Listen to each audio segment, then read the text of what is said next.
What's Gavin gonna do? She's got tears. She's demanding exactly what he wants. Lick him. He don't like it. Everyone likes a little ass play sometimes. We only did get the one in the last book. He had to heal it with his dick. Duh. All fucking men suck.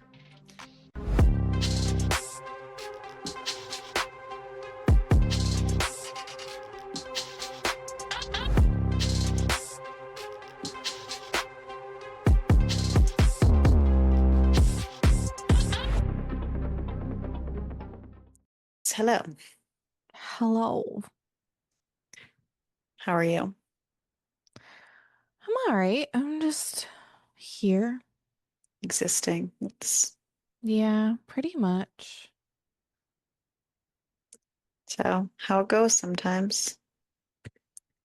Yeah. Yeah. Yeah. It's about where it's at.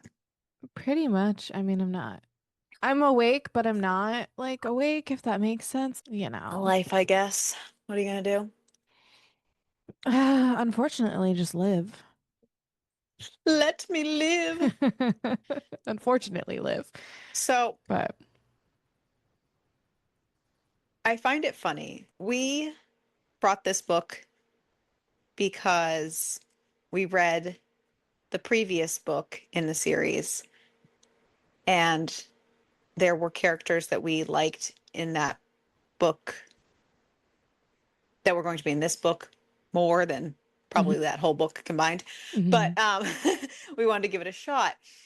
But what I find so funny is Forget Your Morals, that was the first one, was the first book of our wheel in 2025. and this is our final book of And this is our final wheel book in 2025. Listen, sometimes the universe just be universe. 2025 is weird for us, man. And I didn't even realize that until because I was trying to figure out why. So when I went to rate this book, I looked back at the other book and was wondering why the rating was so different for me. Like I was like, okay, I know what I had for issues in this book. Are they the same or were they like, you know what I mean? So I went back to our episode and, clicked into it for the ratings part. And yeah, we were sitting there talking about how it was the first book of our, and I was like, what? That's so I didn't even funny. realize it until, yeah. That's honestly hysterical. It is always interesting to me when it makes sense. So when you have books that the rating wise is in a series is so different. Yeah. Well, honestly, this particular series, there's 3 books, and the 3 books are very different tastes. Like we skipped over the first one on purpose because it was a daddy kink and we weren't into that. Yeah. And if you look at the ratings overall, honestly, this one is the highest rated out of the whole trilogy. I don't really want to call it a trilogy because it's not but the series. Yeah. Of 3. But it's interesting because if you look at how the ratings go, I found it kind of amusing. I For didn't even think of reference, that. I'm looking right now at some of the ratings. That's crazy. yeah. We read Double Your Standards by Sarah Blue this week. And we read it because we, like I said, read Forget Your Morals and Twins. Who doesn't like a twin sandwich, okay? Come on. It's not that we didn't enjoy Forget Your Morals. We did. We just had some issues with some of the parts. We loved the concept of the book, but then we loved the twins. And honestly, half the time we liked the twins more than what was going on. And so we were like, okay, we're going to give the twins a chance. But it does go to show that like it's nice when a Characters series. matter too. So characters matter, and for me, the one thing that I hate about some series, and not all series, is how similar the stories are for every single book. You're just Yes. swapping characters. Right. And I have that issue with, and I love a rom-com. Everybody knows I am a rom-com But loving sometimes, queen. but that's But that's the sometimes it's part that very I have issues repetitive. with rom-coms sometimes, especially if it's a series. Yeah. Yeah. Where it's just And it's the same thing but different. So I've like been on my it's like shifter kick lately, and I have to be yeah, careful because sometimes you can it get can be into a repetitive series too. and I need it to be different. I need, Yeah. and luckily I find that I get that in the ones that I search out, but I Hmm. definitely get some misses. But yeah, I like variety. Do I like a lot of the same things? Absolutely. But I do like that this series had a different kink for everybody kind of thing. We Which had we our loved. daddy, we had our glory hole, now we have our twins going on. Yeah, because Ariel was all about the glory hole thing originally. She was like, we need a glory hole Yes. romance. That and honestly, I was here for that. I felt like I was a little let down because it wasn't enough. Because Yeah. you advertised it as a glory hole romance, but reading all of the bits and pieces, I honestly think that the author was just trying to get her feet wet a little bit and she was afraid to go too far in, Yeah. especially with the backlash that she was receiving at the time for especially the like the cousin thing and everything. And So I just listen. We all know that incestuous things are well, not our thing, and but here's the thing, okay? they weren't technically related, They're but not technically and it related, was a glory hole but we thing. are And also like very big on like write you do whatever the you, fuck you want. You you do do you, you, you read you. Like obviously like we shit on books a lot, but because we do us. we also say if this is for you, Yeah. Oh, fabulous, but it's absolutely. not for But us.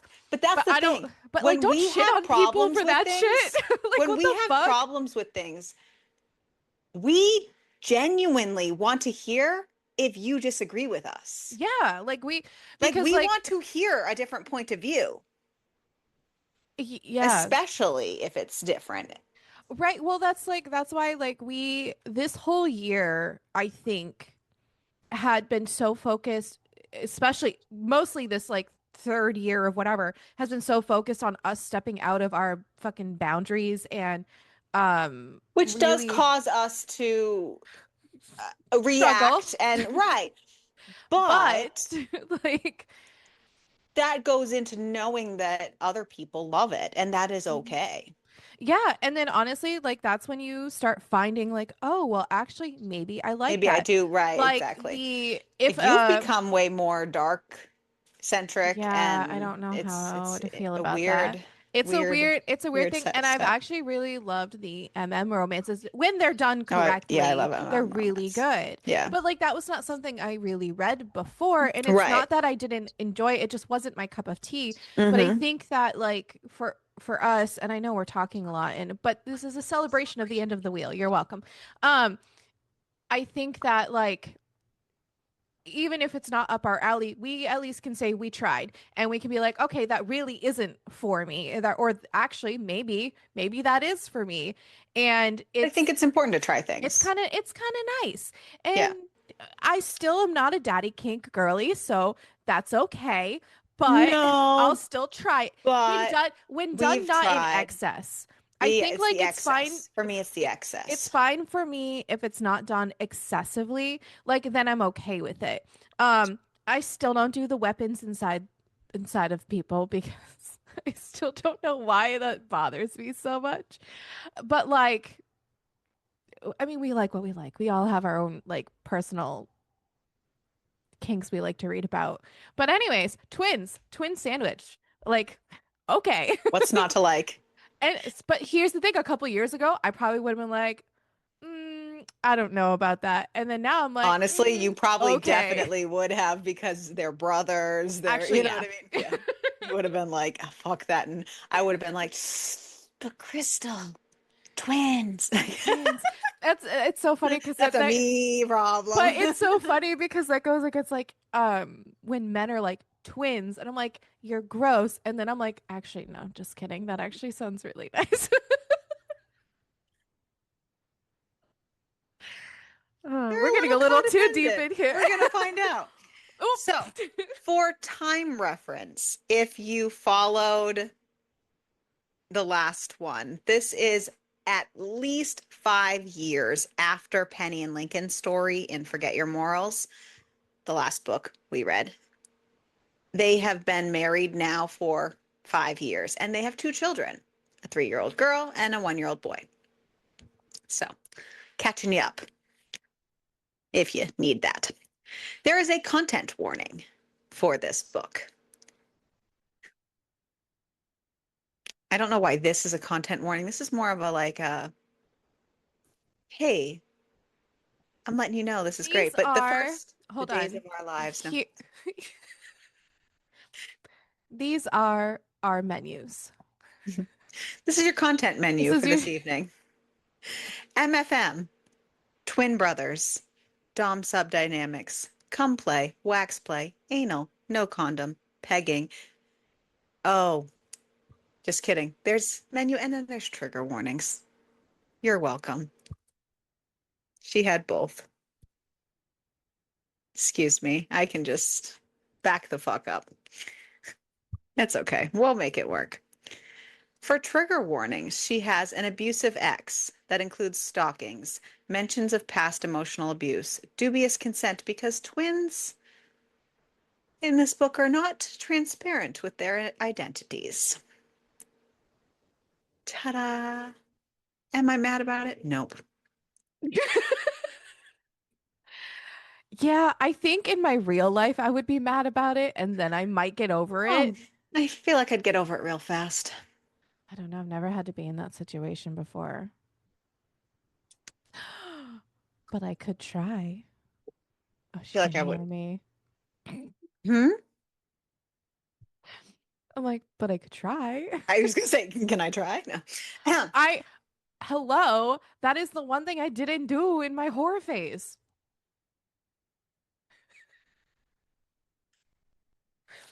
Ariel has to live vicariously through me somehow. I need to stop. It wasn't in Kate's plans to be 33 and divorced, but that is how she finds herself at her own divorce party with her two best friends, Chelsea and Savannah. It's been a year, but the divorce is finally final. Her ex, Will, is now with his mistress, who has turned into his fiance and their newborn. She's sitting at a bar feeling like she gave him all her good years. She was with him since high school, and while she has a good job doing what she likes, she teaches alongside with her besties at a university. She just feels like she's missed out on life. She definitely doesn't want to date again or get married, but she asks her friends if it's weird to be in her 30s out trolling for one night stands. They assure her that she never had a whore phase and it's long overdue. Some even prefer it as a lifestyle. Everyone needs a hoe phase, they say. Yes, I had that from my mid 20s until 4 years ago. Everybody needs to have a little fun. Kate hasn't had to flirt in a very long time, and she's very nervous about it. Her friends try to encourage her and tell her to try with the bartender, who is hot as fuck. They tell her that she's super hot and she could just walk up to any guy and get them to go home with her. She does not necessarily believe that, but she's going to try. She grabs her drink to get some courage, but she ends up knocking it off the counter, and somehow, when she goes to pick it up, it had broken, smashing the counter, and she gets a sliver of the glass into her hand, and suddenly the bartender is there to help, and he calls over another guy to clean up the mess and has her go to the back with him to clean it up. Ben and Gavin own Carlson's Bar and Marina, but it's not uncommon for them to pitch in and help when needed. So when a bartender needed to go home due to a family emergency, Gavin took over. Gavin brings Kate into his office and starts to clean her up. She's quiet, and he makes a comment about how he doesn't usually have an issue getting women to talk to him. Kate's been drinking and she's nervous, so she blurts out that she's sure he doesn't, looking like that. And he returns with, she should know, and she says she wouldn't. She knows she's attractive, but she hasn't been out in a while, and her ex never really made her feel that way. And Gavin calls her out on it, saying it's a little cliche having a dickhead ex-husband who didn't appreciate what he had in front of him. She asks if he usually brings recent divorcees into his office after they're plowed with cocktails. He doesn't correct her that it's his office, but he does tell her that actually divorcees are his favorite. She's just like, what? He's honest and says divorced women are usually the best lays. He goes on to say they're usually so sexually frustrated that it takes very little effort to get them off, and they're not usually looking for anything serious, and he doesn't do serious. He likes casual. Can I have him? Right. Okay. Yeah. I'm not divorced. No, I am divorced. I am not recently divorced, but I can pretend. Forget you were divorced. I did. I was gonna say I'm not a divorcee, and I'm like, wait a second, I am divorced. I'm not recently divorced. Does that help? You you could it doesn't matter. You could Oh, I'm divorced. I'm I'm a, so I'm, I'm a sad. 35-year-old Oh, divorcee. though you know what? Side note, that doesn't work for everybody because I apparently, when I was at a bar once, apparently a guy was coming to hit on me, but I was in my own world, and I said something about like, "Oh, my ex-husband," and the dude turned around and walked away, and the Yeah. bartender was like, "You should use that for future if you want to get rid of men." She's like, "That was amazing." I was like, "I didn't even know it was happening," but apparently that made the dude run away. You know what? For Fuck some of you. them, yeah, because it in I'm their broken. mind, Heal me with your dick. I don't know in what their to tell mind, they're you. like, oh, well, they already had a failed marriage, then yeah. Okay, where's the men that are like, I can fix her with my No, dick? really, I can. She just kind of gapes at him for a moment. He finishes up and asks if she would like him to take her back downstairs to her friends or if she would like him to bend her over the desk and prove why he likes to fuck divorced women. She asks if he has a condom. He says yes and double checks that she's sure. And she says yes. And she grabs his shirt and kisses him. He doesn't usually kiss much, but he's enjoying himself and lets her do her thing. And he tells her to take off her dress and turn around. She does, basically immediately. And then she's kind of in her head thinking about how she doesn't even know his name and he knows hers from the bar, but she doesn't know his. And she doesn't know when the last time she waxed or shaved or anything was. But then his lips are on the back of her neck, telling her to relax. And she's still worried about the fact that she doesn't even have matching underwear on. But then he pulls down her bra and with his other hand, he keeps going and sticks his hand down to stroke her clit. He fingers her and then he pulls back a little to get the condom on. And then he pulls her underwear down and pushes himself in, not thinking in her head anymore. He asks her what she wants and she asks him to be rough. He asks if he can spank her and she says yes, he does. And she says harder and he obliges. Then he fucks her hard. They finish and she's in awe. And he asks if she's okay, and she says, more than okay, and thanks him. And he says, not to thank him, it was his pleasure. She grabs her clothes, and he helps her put them back on, and she kisses his cheek and thanks him again and leaves his office. Bada bing, bada boom. Honestly, that's the perfect situation right there. Right? Goodbye. Apparently, it's very obvious to the girls when she gets back because her friends cheer upon her arrival and then ask for every detail. She says she'll give it to them if they leave right then and there and not come back. She got what she needed. 4 months later, and it's summer. And Kate is not teaching any summer courses, so she has quite a bit of time on her hands. She feels good and free and is living pretty happily as a single woman in her 30s. She hangs out with her friends a lot. She adopted 4 cats. Sometimes she goes out by herself and sometimes she goes out on dates, but she's just enjoying life. The only problem is that a lot of the dates she's been on have been through apps, and honestly, those hookups have been lackluster. Kate is talking to her friend Chelsea at brunch and is explaining all this and that she's thinking she's done with the dating apps and instead she's going to sign up for a sex club that she found. She thinks it'll be a good fit for what she's looking for. She's really been trying to figure out what she likes and what she doesn't like, and this might be a good place for her. That's when her ex walks by with his now wife and their baby in a stroller. Kate tries to ignore them, but he's calling her name. Apparently, his lawyer has been trying to contact her. She knows she actually did really well in the divorce because it was her money and her trust fund that basically paid for their entire marriage and his career start. So she wasn't left destitute. She's doing pretty well. He's still trying to get her attention, saying that they need to talk about the shares, and Kate's still trying to ignore him. And she just turns to Chelsea and asks if she remembers the time that she used her trust fund to start her ex-husband's business. And her lawyer very smartly advised Kate to hold on to 55% of the company, just in case something were to happen, like in the event that he went and got a young side piece pregnant. Chelsea is all like, yes, yes, she does remember that. And if she were to get divorced, it would really suck for him, especially if she also wisely had him sign a prenup. Will's not happy. His face is turning red and he's pissed, telling her that he has a family. And the thing is, he and his family were her family.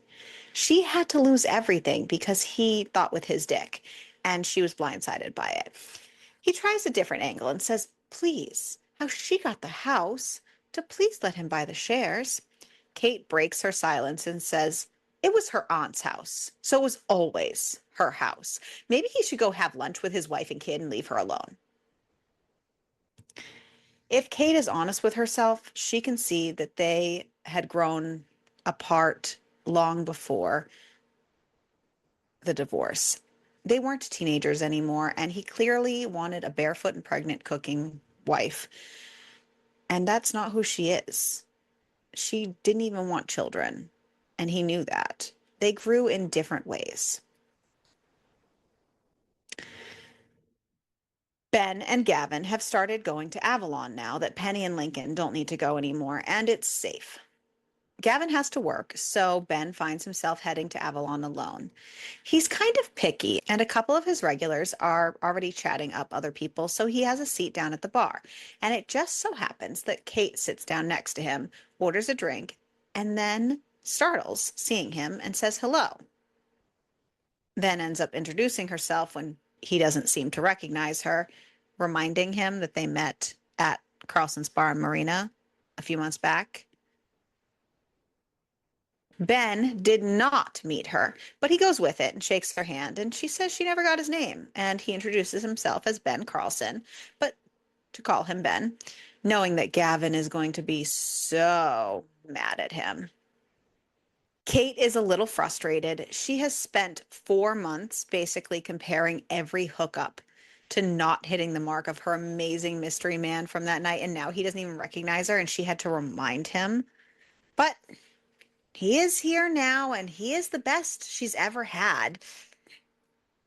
Not that she would tell him that. So she continues to chat him up, asking him if divorcees in his office are not enough, that he has to come to Avalon too. And he tells her that that night was an exception and asks if this is her first time at Avalon, and nods to the bartender, explaining that the bartender knows everyone who comes in, and the fact that he asked for her membership card is a dead giveaway. He asks what she's looking for that evening, and she says she has a list, and she pulls out a piece of paper, which is from her desk, so it has her name on it, and he calls her out on the Dr. Catherine Marley, and she explains it's a PhD in fine art. She's a professor, and she explains that the numbers correlate to a system on her checklist is if she would do it again. She's been working on her list for the past few months, and she's been trying to figure out what she likes and what she doesn't like. He notices that some of the things that are not crossed off or rated, meaning she hasn't tried them, that are on her list are a threesome with two men, bondage, power dynamics, pegging, wax play, and a bunch of other things. He asks which item she was hoping to try that evening, and she says power dynamics. Ben, knowing his brother, asks if she didn't like it when he was in charge. She says no, she liked it, but she's just curious what it feels like to be on the other side. Ben can't help himself, and he says, okay, let's get a private room. She can Okay. do, yeah, she can do whatever she wants to him, minus pegging. Can't give her that on the first night. She reminds him it's the second night and asks him if he has any limits. He says probably not for that night, just that he'll only go about mid-level pain-wise. He doesn't need any ball-busting dominatrix crazy shit. And they both agree on the safe word, Marina. They go to a private room, and Kate does not waste any time. Once they walk in, she tells Ben to take off his suit and sit at the edge of the bed.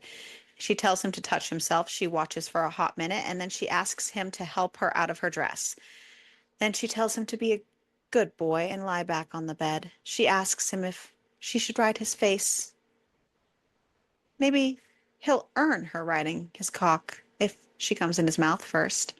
Kate is surprised how this can be the same man that seems to derive such pleasure from taking direction from her, compared to the 1 month prior who was so dominating in just his presence. But she lowers herself down and Ben goes to town.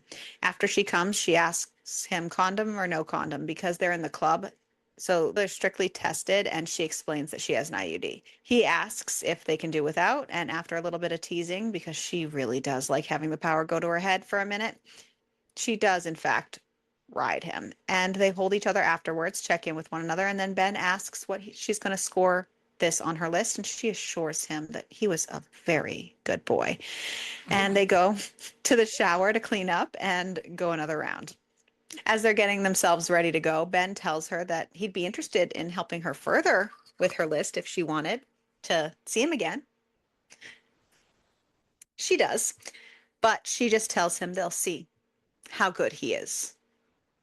And when Ben returns home, Gavin is exhausted already, lying on the couch, and Ben starts pacing in front of the couch, looking fully wrecked and a little manic. And he asks Gavin if he remembers a woman named Kate from a few months ago. Gavin asks what he did. Oopsies. Ben tumbles out. She was at Avalon, and he sort of didn't correct her when she assumed that he was the guy she hooked up with. But she was so pretty, and then she had a list, and there were things he liked too, and he just couldn't help himself. Gavin's surprised that she was also interested in things that Ben's interested in. And Ben says she was so good at it too. But he knows he fucked up. Gavin is dominant while Ben is submissive. And while they can make it work together when they share, because Gavin runs the show, they don't often find women who are good at being what Ben needs without being demeaning or belittling. Gavin wants to know what he's going to do when she needs the other coin from her list, because that night with him, she wasn't in charge. He says this isn't like they were in school. He's got to come clean and be honest with her. It isn't fair to her. Gavin says they can even do it together. Ben says that he's right. Gavin's bummed. He's certainly not going to tell Ben, but he was hoping she would walk back into the bar and has not. But clearly, Ben is a little infatuated with her, and he's just going to let it go and hope it works out for him when they explain everything to her. He's got to protect his baby brother. A few days later, and Will accosts Kate while she's having dinner at a restaurant, almost like he knew she was going to be there. He marches right for her, demanding she sells the shares again. She said she's not interested in selling it this time. She's not directly involved in the day-to-day. Nothing has changed in that aspect. He wasn't interested in buying her out when they were married, so there's no need now. Just keep doing what they're doing, live his life, and leave her alone. He grabs her arm, not letting her get away, telling her he's going to make her regret this, prompting a restaurant employee to come over and tell him he's going to need to leave. She just gets the rest of her meal to go, and she's just in her head and not in a great space, and also doesn't want to be home alone with her thoughts, and finds herself pulling into Avalon. Gavin and Ben have been going to Avalon nightly, hoping to see Kate, not knowing when she'll show up. So Gavin is already there, while Ben got caught up at work. He's supposed to be there as soon as he can, but might be another hour. When Gavin sees Kate walking in the door, he's worried because Ben's not there yet. But he also doesn't want to miss her. She doesn't look like she's okay. Plus, he's not the one who lied. It sucks that he's the one who has to take the fall. He goes to her and she looks at him and tears well in her eyes, and he asks her what's going on, and she just says that it's been a shit night. She was just kind of hoping he'd be there. She could use a night like their first night. to get out of her head a little bit. She just wants to not think a while. What's Gavin gonna do? She's got tears. She's demanding exactly what he wants. Like just kidding. He grabs her hand and leads her to a private room. I mean, I that's all mean, you can do. what can he do? Can you blame him? Once inside the room, he tells her to get undressed and get on her knees. She complies. They discuss safe words again, and she calls him Ben, and he says, "Sir," for this evening. He asks her if she's okay with him being a little rougher than the first time, and she says yes. He blindfolds her and pins her wrist back with handcuffs, and he fucks her mouth, and then helps her to the bed face down, ass up. That's the way I would like to fuck. um, and then helps her to the. He spanks her and fingers her, then grabs a condom and fucks her hard. Afterward, he just kind of holds her and pets her hair and checks in with her, making sure she's good. And she asks him how he does it, how he's able to switch back and forth so easily. Yeah, how are you able to do that? Hmm? He says he doesn't know. How is she? She says she's not sure either. She just tries. Last time was the first time she tried to be the one in charge, and she did like it, but she also likes this. He asks what she was upset about when she first came in the door, and she's honest and explains about her ex-husband and his business and the shares and how that evening he was angrier and threatening, and she doesn't know why she's holding on to them. Maybe she's just still angry and holding on to shit herself because it's her investment and it was her money. It was her youth that was wasted, and she lets it slip that that night at the marina and bar that was the first time she'd slept with anyone besides her ex-husband. And then she internally groans and whips around and tells him not to make it weird. He just fixes it by making a comment about how she's lucky that she was able to find such a great dick right away. Most people have to go through so many to find a good one after. Honestly, though, like that's fair. Yeah. That's fair. She says she should probably go, and he asks if they can talk more next time because he thinks that they should really talk first. And she says, okay. She goes home and is feeling extra creative and starts to paint until the wee hours of the morning, and then she crashes.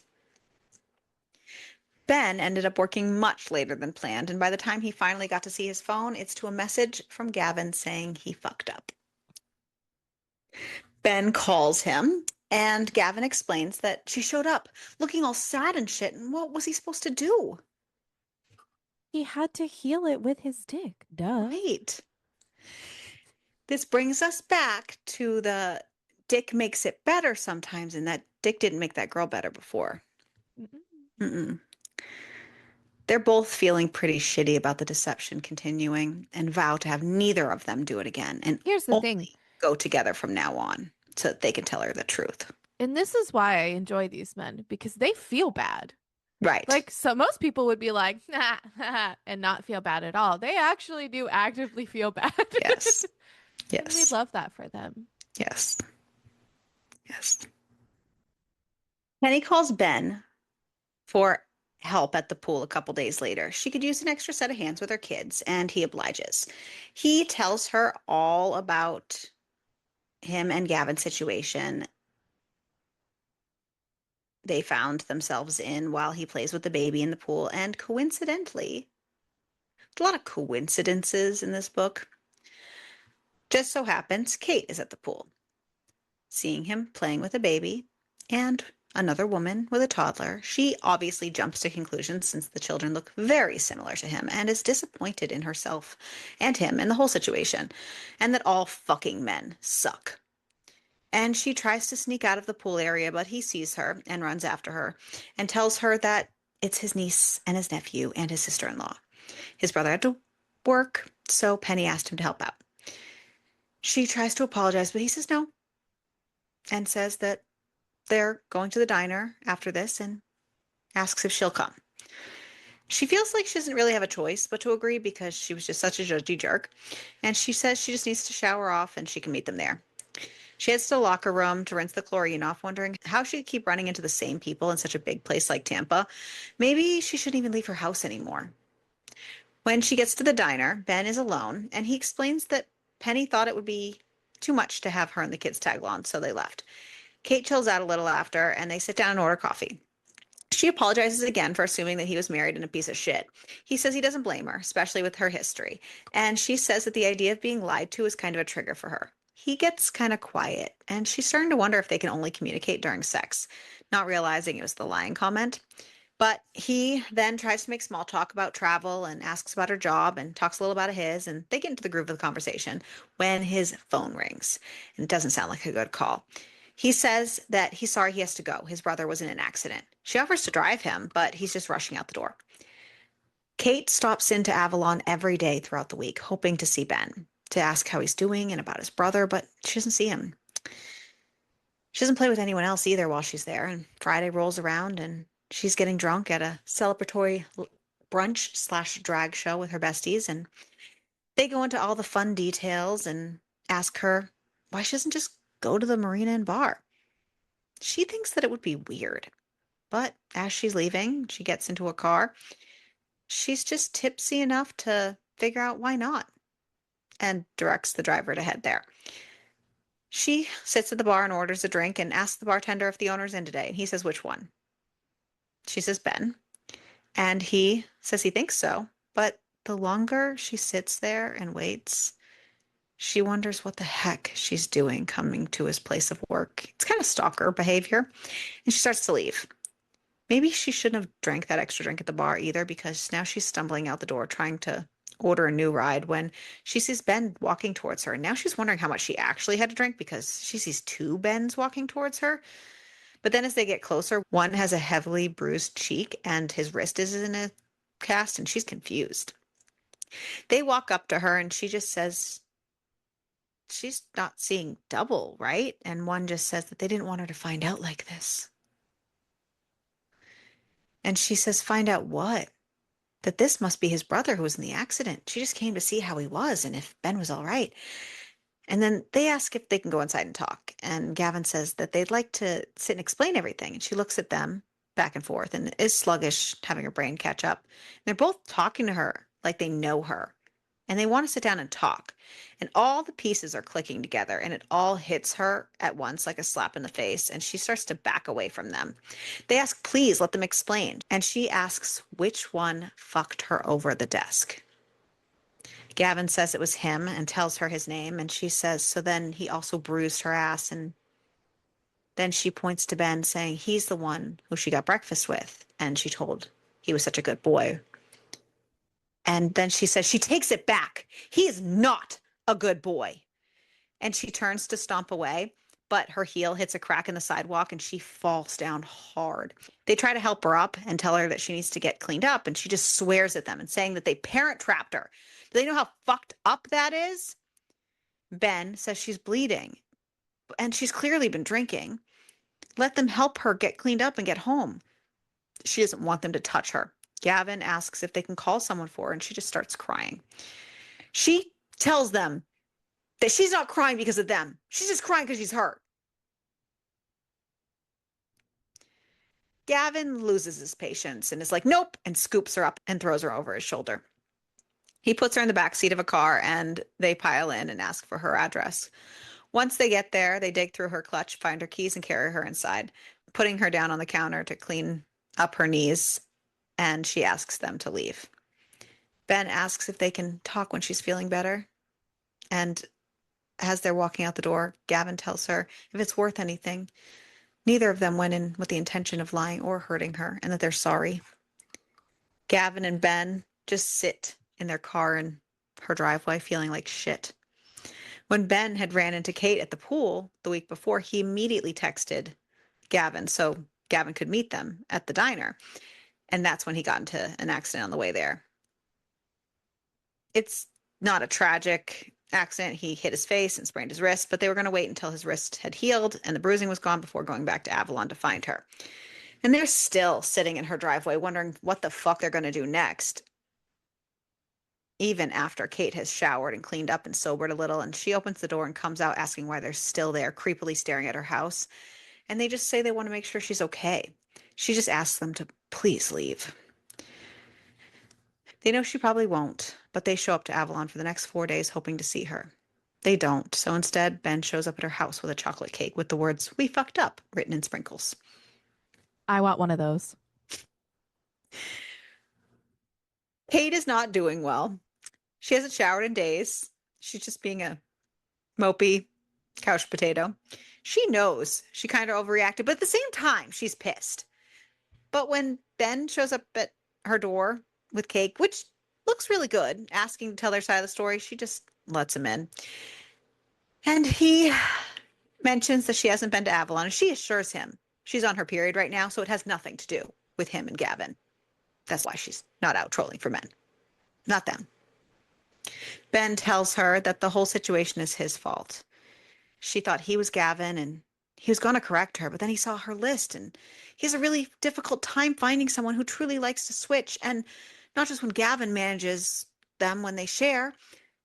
She clocks that piece of information, the sharing part, and he lays the whole situation completely out for her.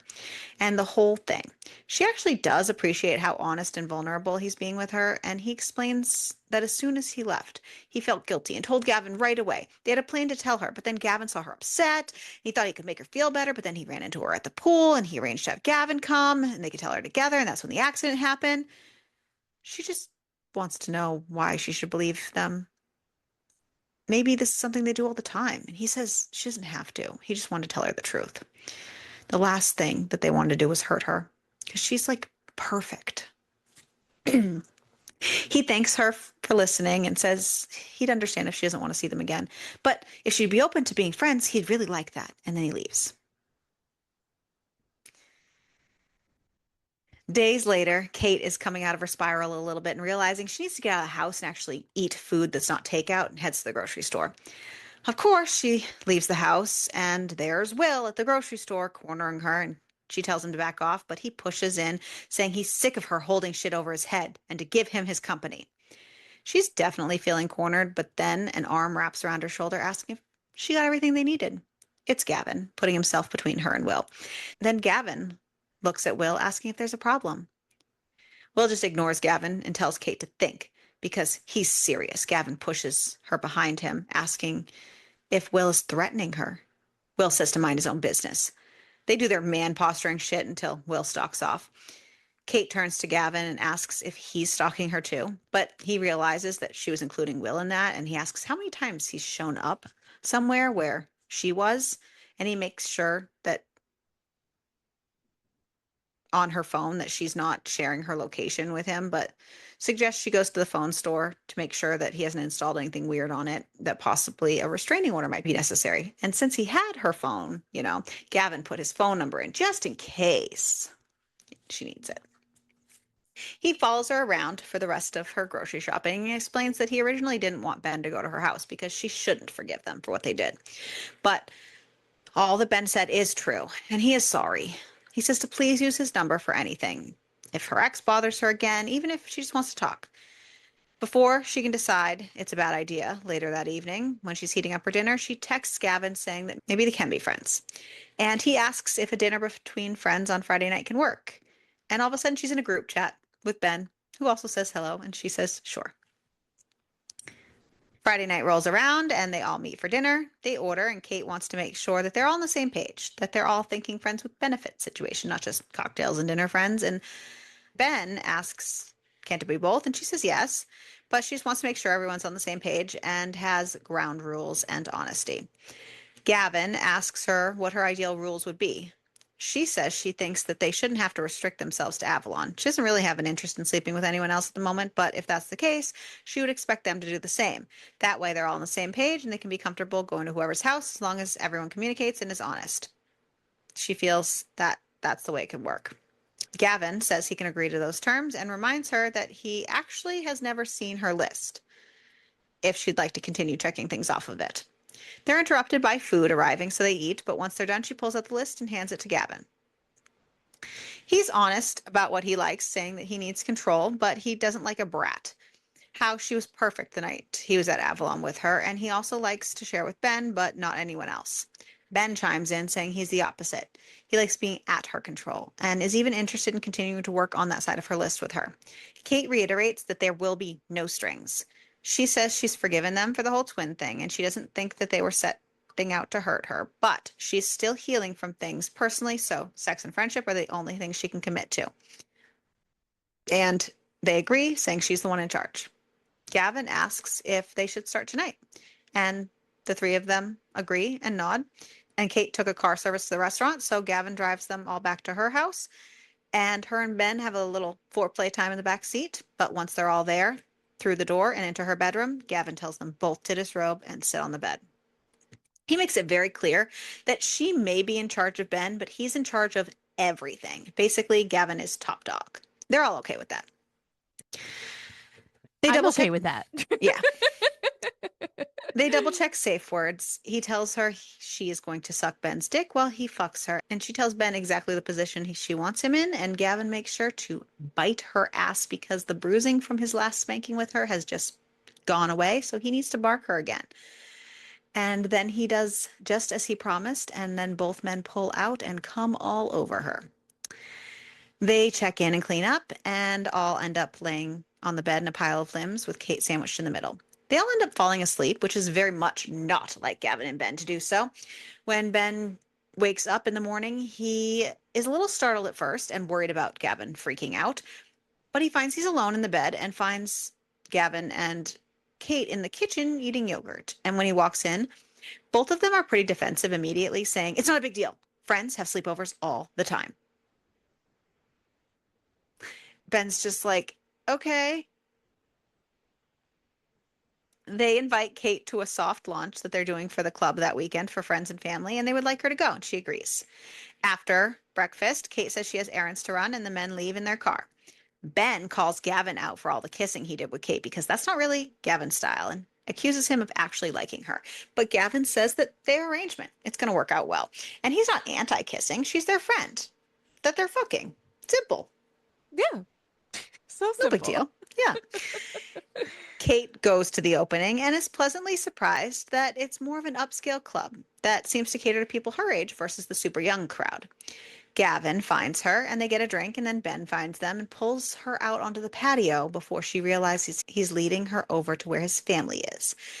And she meets his brothers and their spouses, and she's internally panicking because this is a no string situation, and why is she meeting the family? And that's not good for her whole thing. Gavin can see her panicking a little and apologizes, saying that this was not his intention when he invited her, and then convinces her to dance. She figures that will get her out of her head for a minute and then she can make her exit. She gets sandwiched between Ben and Gavin and actually enjoys herself dancing so much she almost forgets that there's anyone else around until she sees a flash from someone's phone who took a photo and decides she needs a breather and heads to the restroom. The bathroom is not as much of a breather as she hopes because while she's chilling out in a stall, a couple of women come in and are clearly talking about her and the twins and bedroom activities. She ends up going out to wash her hands and put them in their place, but it causes her to leave with the need to not back down and prove to herself that she's not going to crumble just because other people expect her to. So she's going to have a good night, not overthink things, do her thing. Many drinks later, and the night starts to wind down. The siblings all head home, and Gavin tells Kate that things are covered there at the club and that they can head out too.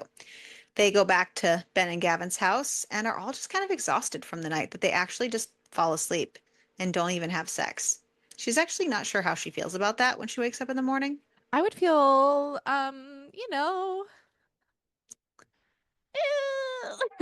Yeah. Ben pulled her into his bed for the night. He's not telling anyone, but he would love to have a relationship with Kate. Him and his brother have tried relationships over the years, on and off. It's just never worked because their relationship with each other is so codependent and usually too much, and they value that above everything else. But he feels like it could work out with Kate. But he's not going to rock the boat. Kate and Gavin both made it very clear where they stand with the relationships right now. Kate realizes that she took out her contacts the night before and she didn't bring her glasses with her because she didn't plan on spending the night. So that sucks. Ben says he'll take her home whenever she's ready, or they could just grab her glasses and come back if she wants to spend the day. He kisses her collarbone. She has scarring on her collarbone, and she asks why he always kisses her there. Her ex seemed to always avoid the area, and Ben says it just seems like a spot that needs extra attention. She explains that it's from a car accident when she was 15, the one that she lost her parents in, and then she was raised by her aunt, who is now passed.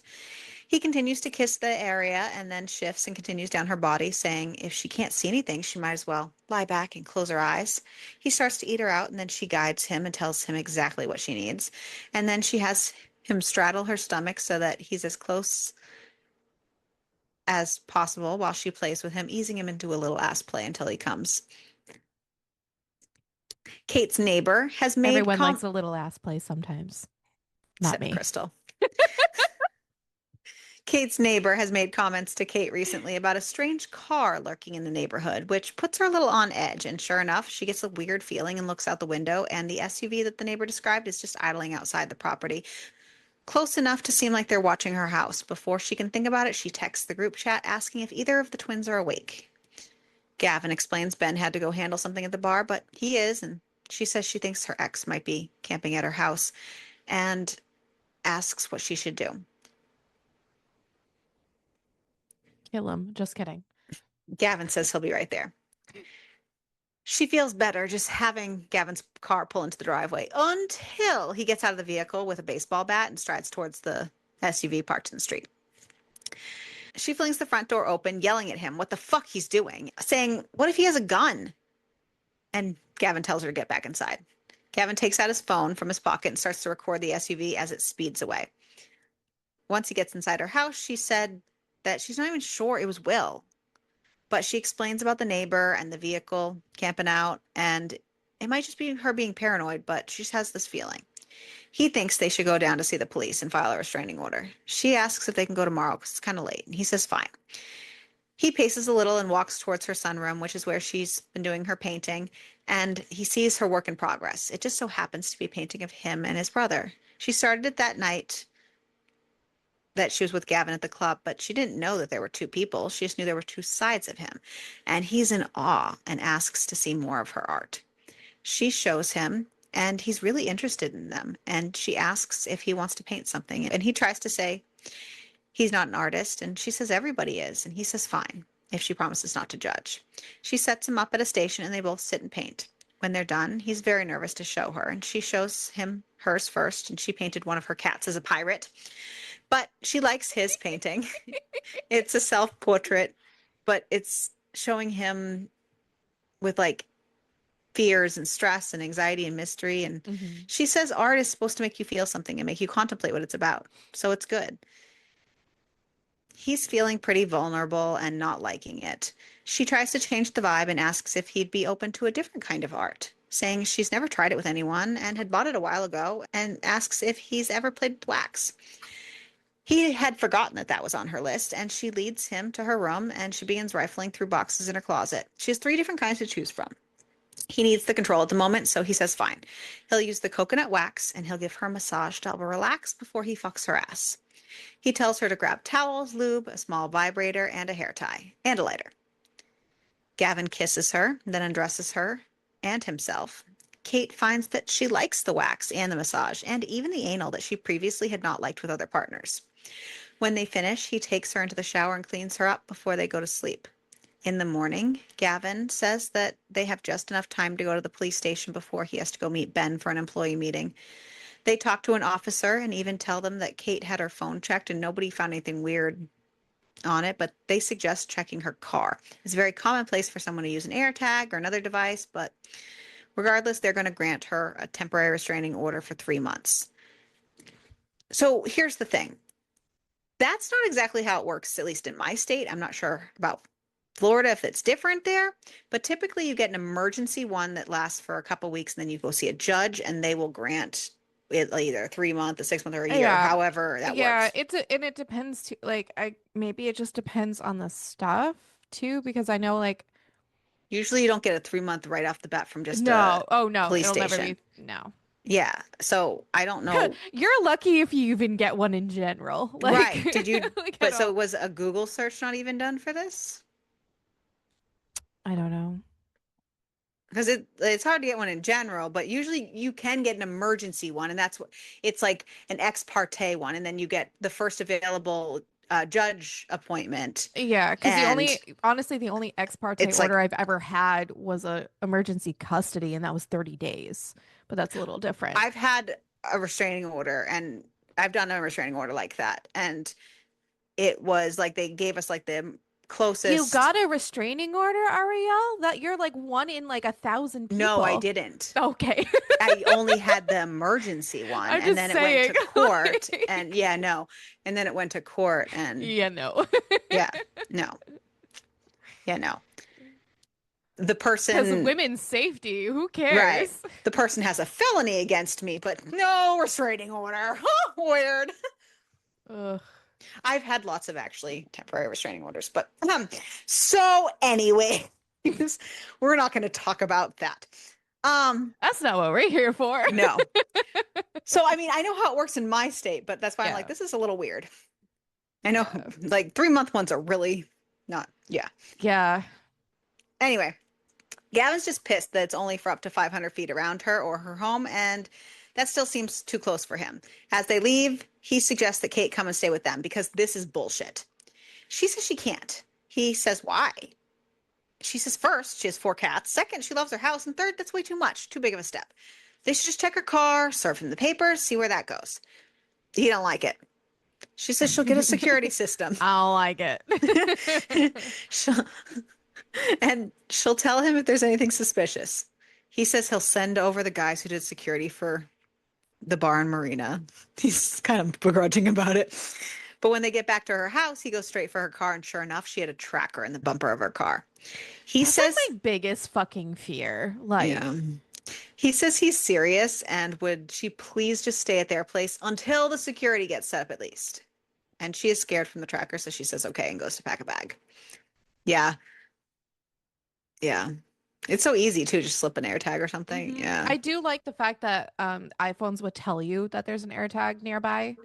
Because that's Mm. happened. I haven't had a tracker on my car, but I have been. And if there is an AirTag nearby, my phone alerts me that there's an AirTag. Hmm. I don't think mine does because some of the kids I thought have AirTags at school, and my phone hasn't told me, but maybe because they belong to people. I don't know.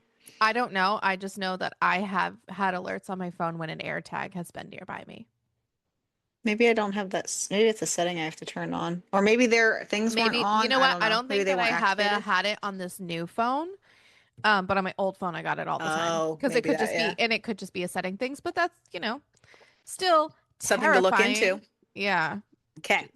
Be safe, guys. Gavin's going to drop her to his house on his way to work. When Gavin explains everything to Ben, how she's at the house, and Ben realizes Gavin spent the whole night there before they went to the police station, he realizes that neither of them have been being honest with each other and decides to take the first step and tells Gavin that he thinks he has feelings for Kate beyond their arrangement. Shock. I know.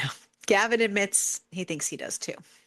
Oh, But that Kate made it pretty clear she does not want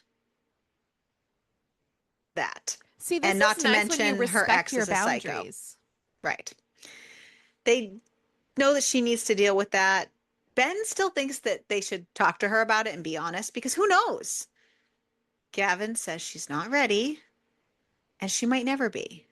They agree to keep things how they are for now. They need to figure out the ex shit and they'll go from there. Ben's too eager of a puppy. Gavin's like, no. Ben heads home early to keep Kate company while Gavin finishes up at work, and he asks her if she wants to go out and do something, and she says she kind of just wants to stay in. Her mind is just everywhere. He asks if she wants to get high and get takeout. This felt so out of place, but also not at the same time from the other books, I guess, but also they're supposed to be like slow. I don't know. This felt out of place a little bit. And it, I don't know, didn't kind of go anywhere. Yeah. She laughs at first, thinking he's kidding and saying she hasn't smoked pot since college. And he says, no one smokes it anymore. He's got edibles. And she says, why not? They each take one and order their takeout and eat it when it comes, and then they lay down and talk and dry hump each other before falling asleep. You Kate, know. yeah, Kate is starting to feel like she's falling much deeper into this arrangement and situation, and it's so easy with them. But she feels like Gavin makes the lines so clear, and she doesn't think anything more would be possible. And there's no way she wants to give up the arrangement. In the morning, when she wakes up, Ben has already gone to work, and she finds Gavin in the kitchen in his underwear. He seems grumpy and tells her that his security guys will be done by the afternoon. She calls him out on not seeming pleased about it, and he says he likes her there, where she's safe. She walks up to him, invading his space, and says she's here now. He kisses her and pulls her onto his lap, which surprises her a little because he's only taken her from behind previously. And they kiss and kiss until he takes himself out and they start fucking with her on his lap. And she can see by the look in his eyes that maybe she's not the only one catching a little bit of feelings in this situation. Maybe it's just wishful thinking on her part, but she can't help but think that way as he looks up at her and tells her that she should come with him and Ben to the Bahamas for Labor Day. He always goes with his family over the weekend. She asks what they would tell his parents, and he says that they would say she's their friend. And her stomach drops, and she says she'll think about it. He says, of course, almost looking sheepish for his answer. And she says if, and she asks if after they clean up, he'll drop her at her house before he heads to work. She needs some breathing room. Once back at her house with the brand new security system in place, she starts to paint. Just chill out. Kate's fall semester starts back up, and Gavin tries to give her a little space, especially since she hasn't answered the whole Bahamas thing. But Ben is doing the opposite. He's crowding in. He thinks he can convince her to go with them his way. He even shows up to one of her classes to surprise her and teases her after class that he's been not doing well in class and would do anything to fix his grade. Oh my God. And then he tells her that he thinks that they should check pegging off her list that evening. Since her class is over, Ben guides Kate out the door and they go straight to a sex shop to purchase a strap on. Okay. He was like, yeah, let's just dive right the Let's fuck do into it. this. Let's Yep. go. They go back to her house and try it right out. Ben likes it very much. So does Kate. And she rides his face afterwards. After a shower, hydration, and snacks, they're chilling out in bed and all vulnerable and sated. He asks her about the Bahamas again. And she just says it's a brand new school year. It's busy. And he just says, please.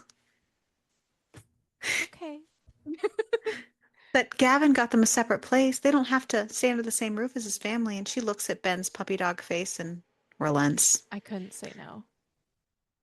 He's so excited he jumps out of bed so that he can go tell Gavin immediately. And he tells her to pack a bag because they're leaving the next day at 5. Mm. Yeah, It's like a golden retriever. he is. At the airport the next day, she's still going back and forth in her head and says that maybe it's not too late for her to go back home. And Gavin stops her and asks what she's worried about. And she says, are people really going to buy that she's their friend? And she just does not say friend very nicely. And Gavin just looks at her and says, no, because she's more than their friend. And then he stomps off through the gate with her following her. They enter the plane, and the entire family is waiting there for them. So she's obviously freaking the fuck out, but can't because, the family. And they were obviously waiting for them. So now the plane is taking off. And as soon as he's able to, Gavin heads to the bathroom and Ben joins him like, what the fuck? That was not part of the plan. And Gavin's like, she was either going to leave with that bomb or get on the plane. And she got on the plane, which means she feels something too. So ta-da, she's on the plane. And Ben is just like, ah.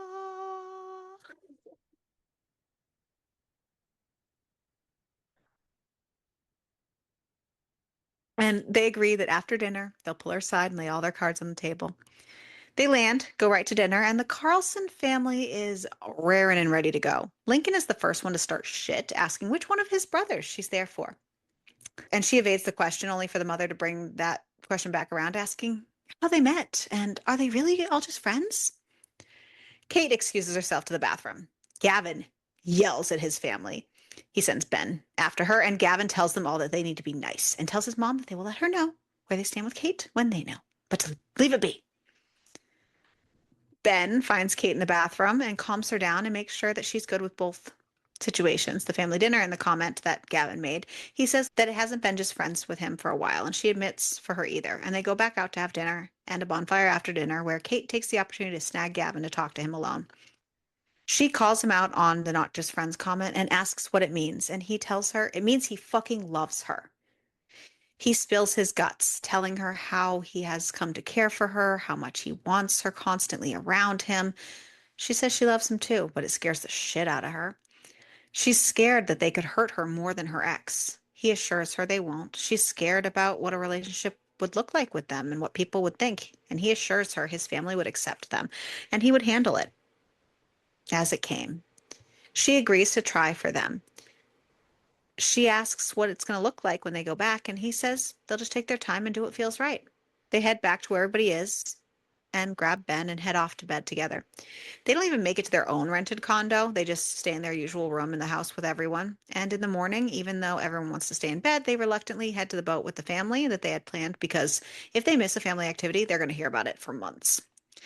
While on the boat, Kate does pull Ben aside to tell him in his own moment that she loves him. He tells her he loves her too, that he thinks that they can really make it work. They have a nice day out on the water and head back in for dinner. Kate even has a heart-to-heart with the mom while everyone's getting ready about how all she wants is the boys to be happy, and she seems to make them happy, and that's more than enough for her. They go out to dinner, and Kate's phone starts to ring incessantly, so she answers it, and it's just a voice saying to check her email, that the deadline is in 1 week from that day. And she checks her email, and there's an account number and a message saying to do the right thing, or everything gets leaked, that her university probably wouldn't want to find out she's a deviant. There's a file attached with a bunch of images of her, Gavin, and Ben. And she just sits down as this weird calmness rushes over her as she decides that she's not going to let this man bully her. He's taken enough from her. When Gavin comes over and asks if she's okay, she asks if he'd like to be the largest shareholder in Dennis Commercial. Gavin's interest is extra piqued and demands that she tells him everything. It should be noted that Kate didn't realize until not very long before this, and the twins don't know at all, but Dennis Commercial, Will's company, and Lincoln's company have been long-standing rivals. Back at home, Gavin and Ben have moved Kate into their house and her cats for now, for her safety, and they're sitting down with Lincoln and some lawyers to decide what the best move is.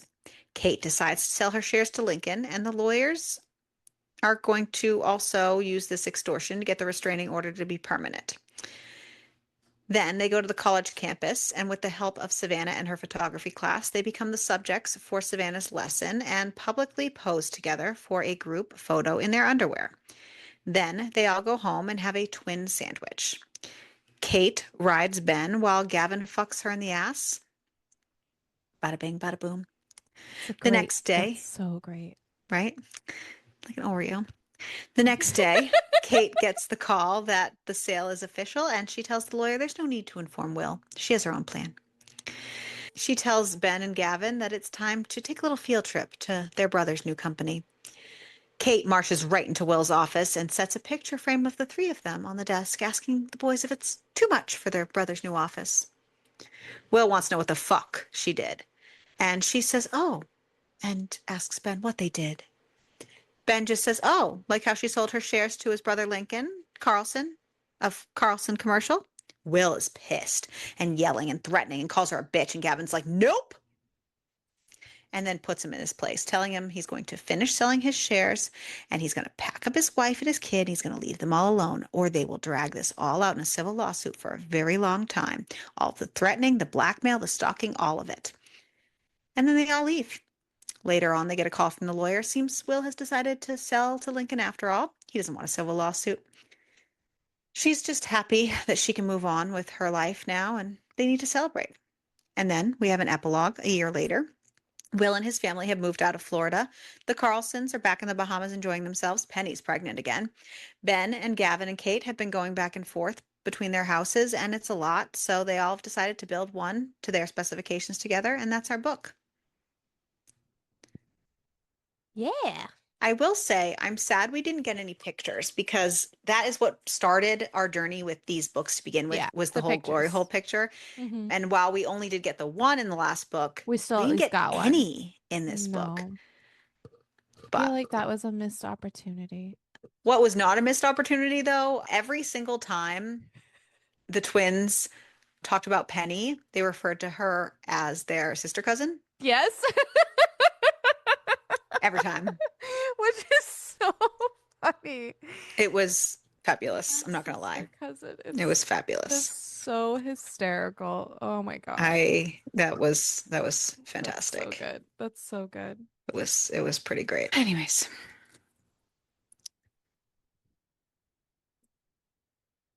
who's your favorite character? I like the twins. I just, please. Yeah, I'm gonna say Gavin. Yeah.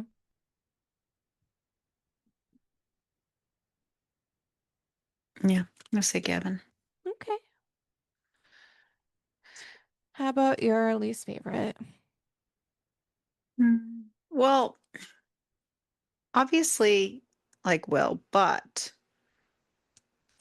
like the ending that I didn't talk about with the baby mama was like trash. Mm, I was just like not here for it. yeah. I mean, it was hard to pick for me, but um,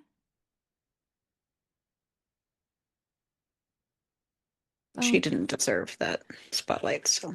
yeah, I'll go with that too. That sounds great. All right, awesome. So Amazon gives us a 4.4, Goodreads a 4.3, Storygraph a 4.34. That is What high did you rate ratings it? across the board. Hmm. I gave it a 4. I had Yeah. a great time. I had a good time. Yeah. I also gave it a 4, which I rated the last one a 3 Hmm. because so it's a quite a different ride. So I still had similar issues with this one. The transitions, not a Hmm. fan of, and the awkward scene changes and pacing and Hmm. the lack of like description of time, sense of time in this book. Yeah. I was not here for, but I enjoyed the characters and the problem partially with the other one too was I just didn't like the characters and there was a continuity errors which I didn't catch in this one, so Yeah. Um, if there were. I didn't really catch any either, so it was definitely a step up from the other one, in like so many other ways, which is re obviously reflected in our Yeah. reviews. So that was our wheel is over. Yeah. Peppers. Sorry.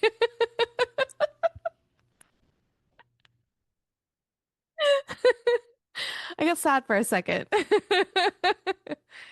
Um, I'm gonna say a Serrano. Yeah, I'm gonna say that too. God, we got a sandwich, and I love a sandwich. And it was the Yes. good sandwich. It was a good I'm gonna say a sandwich. Serrano. Yes. So, like she Yes, said, the wheel is all kaput. It's all gone. it's kaput. But it's not October yet. What does that mean? Oh my God, guys, what are we gonna do? Well, we're going to tell you what we're going to do. So, at the beginning of the year, we read Ensnared, which we wanted an apocalyptic read. And we knew going in that it might be a continuation, but we wanted to just see if we liked it first. Because if we didn't like it, we didn't need to continue it. But we did. So we continued it and turned out the third book hadn't even come out yet. So then we had to wait.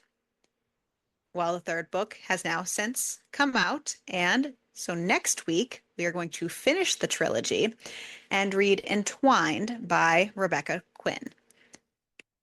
If you have not previously read the first two books in the Bristlebrook series and or listened to our episodes discussing them, you should probably do that ahead of time. Outclassed, outplayed, outmatched. After our humiliating defeat at Cyanide, Alistair left us shamed and shattered. We lost. But with our resources at a desperate low, new players making dangerous moves, and my brutes on the offense, I know I need to change the game. The last time I tried my hand, I made mistakes that nearly cost us everything. But I'm not the same hesitant little pawn I once was, and I'm not hiding behind my fear anymore. This time, it's my board. The sinners and the reapers are in position. The queen and her kings are in play. But we need a better strategy, because if we can't become the family Jasper always promised we could be, then we might lose more than just our home at Bristlebrook. We might lose our chance at forever as well. This does complete the trilogy, and it is a big boy. This is over 800 pages. Yeah. So read responsibly and read along with us. But either way, make sure to keep reading. And keep it smutty. They've been growing apart and did long. Did they do long division?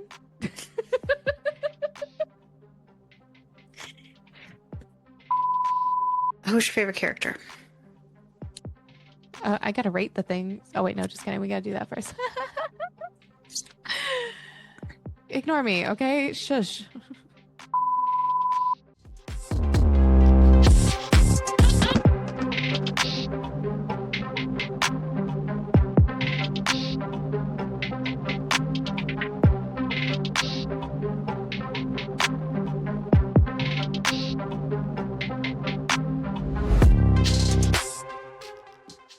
Oh, fuck. Oh, fuck.